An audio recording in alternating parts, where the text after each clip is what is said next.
Атамекен Кап 20 республикалық пікірсайыс турнирінде үздік талпыныс номинациясын иеленген. Сәлем әлем, мен Іңкәр. Сіздермен қайта қауышқанға қуаныштымын, және де бүгін бізде турнирдің 3-ші күні. Жалпы бізде бүгін плей-офф ойындары жүруде. Дәл қазіргі сәтте біздің спикерлеріміз, пікірсайысшыларымыз бірде 4 плей-офф ойындарына бара жатыр, яғни аудиторияларға бара жатыр. Қазіргі сәттермен, сол сәттермен сіздермен бірге бөлісетін боламыз. Бізбен бірге болыңыздар.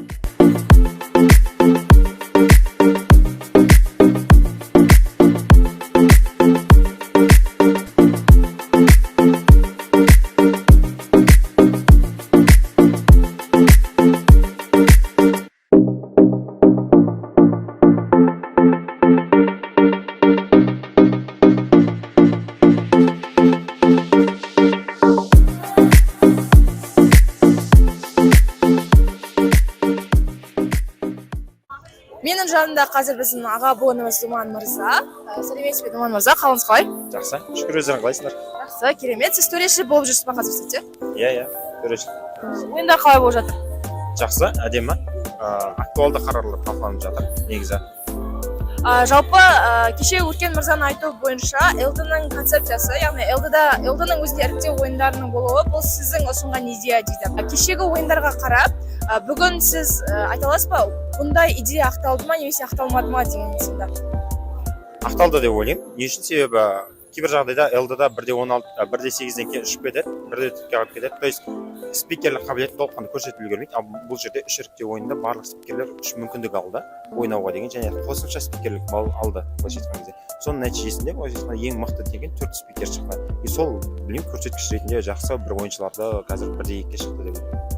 Керемет, тамаша. Жалпы рахмет жауабыңызға. Келесі ойындар жақсы өтсін деп тілеймін, қызықты өтсін. Рахмет. Атамекен 20 жылдық құтты болсын. Қайырлы күн, аға сері мырза. Қайырлы күн. Қалыңыз қалай? Керемет. Жалпы 1-4 ойын АПФ ойындарыңызда дайындықтарыңыз қалай? Жақсы деуге болады, бірақ шүкір. Жалпы қарарлар туралы не айтасыз, және де ойын турнир туралы не айтасыз? Турнир бір ғажайып, потому что біздегі қазіргі сеткаларға байланысты мүмкіндіктер түсіп жатыр, үлкен кісілерге түсуге, опытты кісілерге түсуге деген сияқты. Екінші нәрсе, бұл реттілік, сіздердегі уақыт регламентіне бағыну деген сияқты нәрселер өте қатты өтіп отыр маған. Сәттілік всем. Сізге де сәттілік, ойын жақсы өтсін.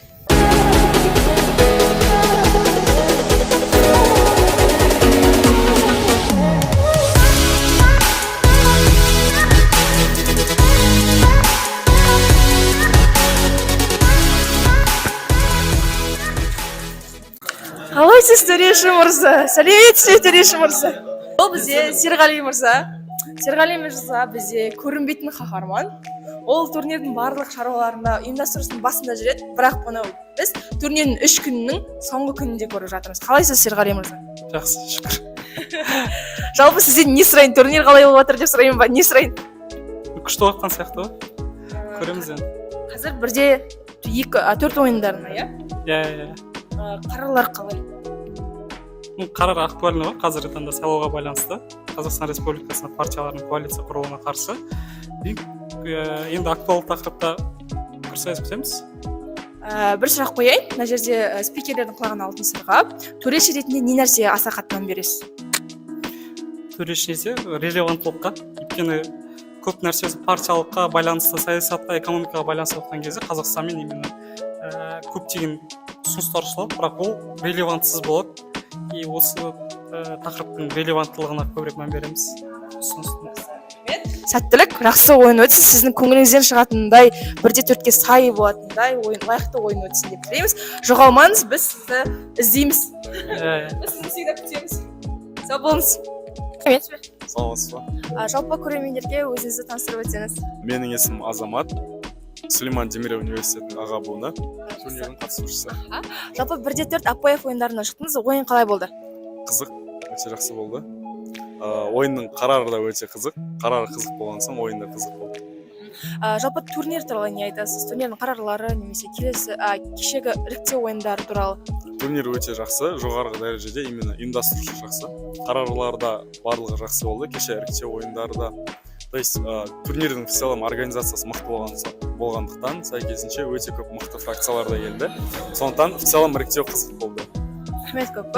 Сәттілік ойындарыңызға. Сіздерге де сәттілік. Рахмет. Рахмет көп. Шешімді жатты, ескерткен хаттаңдар.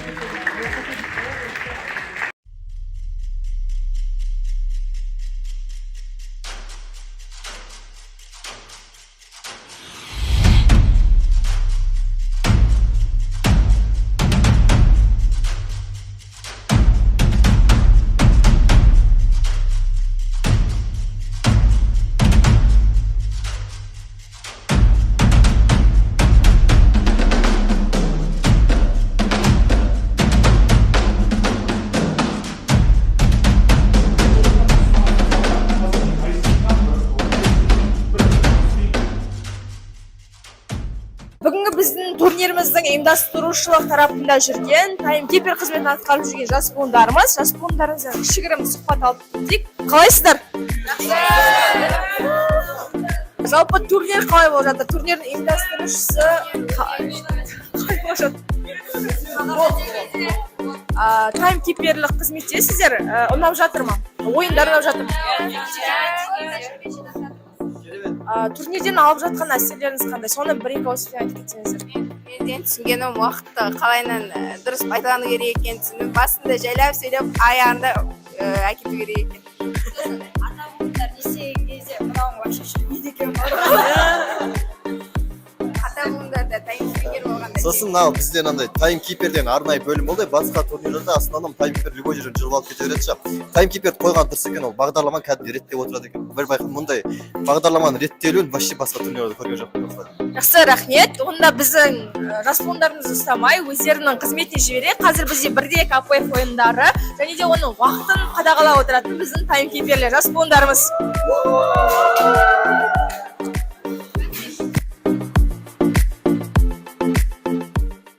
Сәлеметсіз. Мен есімім Іңкар.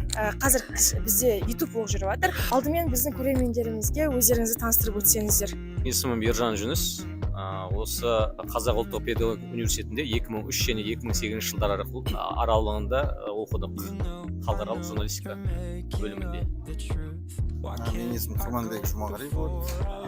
Осы Атамекеннің пікірсайысшысы болдық 2003-2008. Сіздер бір пікірсайысшысыздар. Есімім Әділ Абдрахман. Үшеумізде бір кезеңінде осы клубта болғанбыз, осы университетте оқығанбыз. Бәріміз де осы клубтың түлектеріміз. Жалпы турнирге қонақ болып келіп жатқандарыңыз үшін көптен көп рахмет деп айтқым келеді. Атамекен туралы өздеріңіздің бір-екі ауыз сөздеріңізді айтып кетсеңіздер, қазіргі жас буындарға бәлкім өздеріңізден кейінгі буындарға. Енді әркімге өз кезеңі, өз дәуірі қызық қой. Сондықтан да Атамекен жалпы 20 жылдығын биыл тойлап отыр. Біз 2003 жылы оқуға түсіп келген болатынбыз. Яғни екінші жылдығында Атамекеннің. Жалпы клубтың менің пікірімше клубтың ең бір алтын кезеңі өз дәуіріміз. Өйткені біз әр сайыста, әр жарыста республикалық болсын, жаңағыдай қалалық болсын турнирлерде жүлдені берген жоқпыз. Өйткені бәсеке өте жоғары болатын. 2005-2006 жылдары координатор болдым Атамекен пікірсайыс клубының. Жалпы сол кезде нақты біздің осы аудиторияда бір 50-60 адамнан кем болмайтын. Барлығы жастар, жалынды жастар. Бір-бірімізбен пікір сайыстырып, аптасына 2 мәрте жиналатынбыз. Дайындық өте күшті болатын. Сондықтан да сол дәуірдің, сол кезеңінің азаматтарын қатты сағынам келіп отырмыз. Енді негізі жалпы пікірсайыс туралы айтатын болсам, пікірсайыс енді әрбір азаматтың қоғамда бір өзінің орнын табуға үлкен бір септігін тиді деп толыққанды айта аламыз. Ол біріншіден. Екіншіден, енді Атамекен ол біз үшін арман қуып Алматыға келген кезімізде жол көрсетіп, жол бағыттаған клуб. Жаңа Ержан айтып отыр ғой, біз Ержан екеуміз негізі бір клубта 5 жыл бірге ойнағанбыз. Жастарға тілейтінім осы 20 жылдық құтты болсын. Клубтың өткені бар, сендер сияқты жастар болғандықтан бұның болашағы да бар деп айтуға болады. Бұл клубтың енді басқа клубтардың айырмашылығы, басқа клубтар осы күнде кейбір университеттің клубтары жоқ. Бұрынғы атауын өзгерткен, ал енді Атамекен қалай пайда болды? Совет Атамекен болып келе жатыр. Сондықтан неше айтқан кезде буын ауысса да, клуб өзінің ауқымын жоғалтқан жоқ, өзінің сапасынан әлі тайған жоқ. Сондықтан да болашақта да университет өмірінің тіршілігін жалғастыра берсе, клубты өзінің дамуын жүргізе береді деп айтамын. Осыншама түлек ұшып шықты. Барлығы кезең-кезеңмен келіп жатыр, үлесін қосып жатыр. Осы өнердің ұйымдастыруына қанша үлес қосып жатыр. Осының өзі көрсеткіш.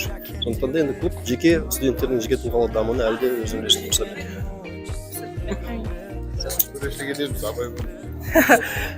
Қорқыңыздар, покрыштайшылар, финалисттер қорқыңыздар типа.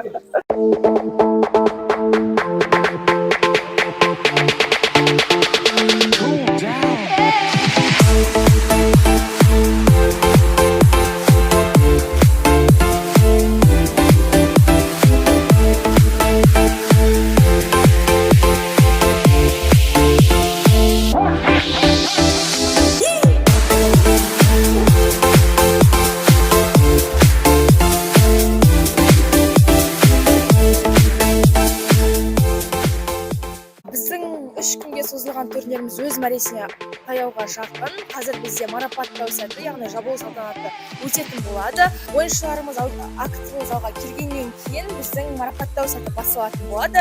Бізбен бірге болыңыздар, спикерлеріміздің қуаныштары мен жеңістерін бізбен бірге тойлаңыздар.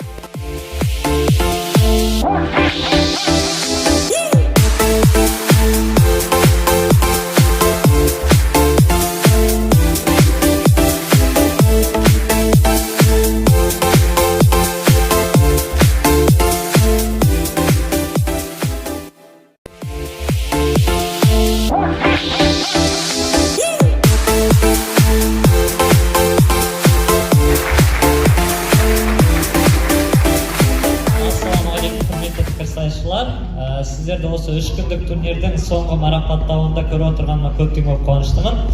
Енді осы сәтті пайдаланып, осы орайды пайдаланып, жаңа координаторды барлық бүкіл Қазақстандағы дебат клубтарына таныстырғым келіп отыр.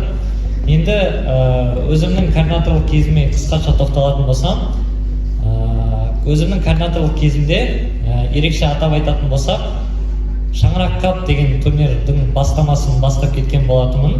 Осы көктемде Шыңғыс Нұрланович, яғни универ басшылығымен қолдап, Шаңырақ Кап турнирін ұйымдастырғанбыз.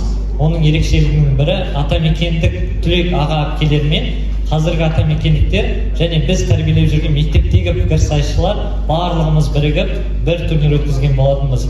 Яғни бұл атамекен үшін 20 жылдық үшін өте үлкен деңгей. Және де өзімнің координаторлық кезімде бір қалалық пен бір республикалық турнир ұйымдастыру бағы бұйырылды.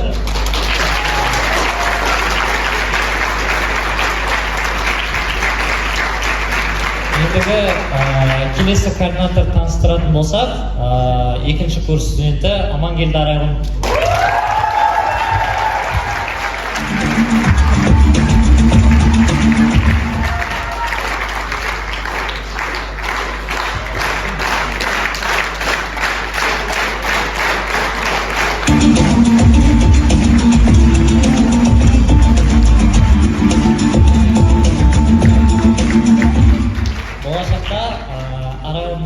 Сәттілік тілеп, атамекен бұдан да үлкен, бұдан да былайша айтқанда гүлденген атамекеннің құндылықтарын ары қарай сіздер сақтап, келесі ұрпақтарға жеткізесіздер деген үміттемін. Себебі атамекен бұл ұлт зиялыларын тәрбиелейтін мектеп, және де атамекен бұл алғырлар тамыр алған мекен. Оған дәлел ретінде біздің бүгінгі қонаққа келіп отқан Құрманбек Жұмағали ағамыз, тағы да әпкелеріміз, ағаларымыз бар, сондай белді жерде отырған, шенді жерде отырған, бізге қолдау көрсетіп отқан.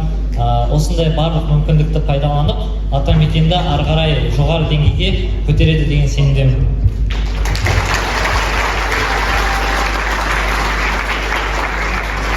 Барлықтарыңызға үлкен алғыс білдіремін. Маған осылай қолшылдақтап мені қолдап отырғандарыңызға. Ең бірінші осы атамекен ұйымына маған осындай жауапкершілік танытып отырғандарыңыз үшін, маған сенім артып отырғандарыңыз үшін үлкен алғыс білдіремін.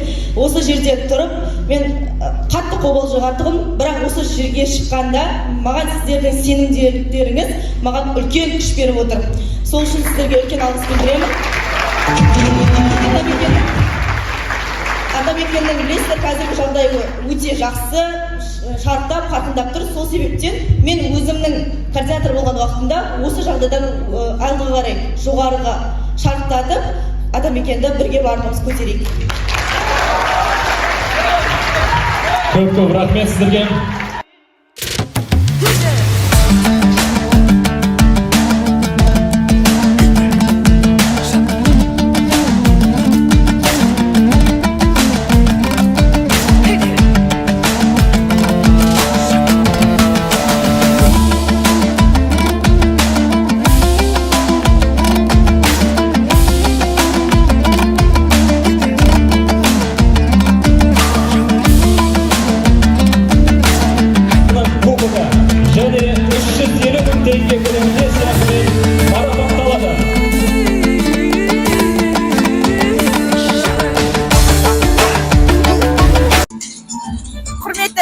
көрермендер, бүгін міне марапаттау сәті өзінің мәресіне келіп жетті. Біздің сахнада жеңімпаздар, барлық қатысушыларды, барлық пікірсайысшыларды, барлық жеңімпаздарды өздерінің жеңістерімен шын жүректен құттықтаймыз.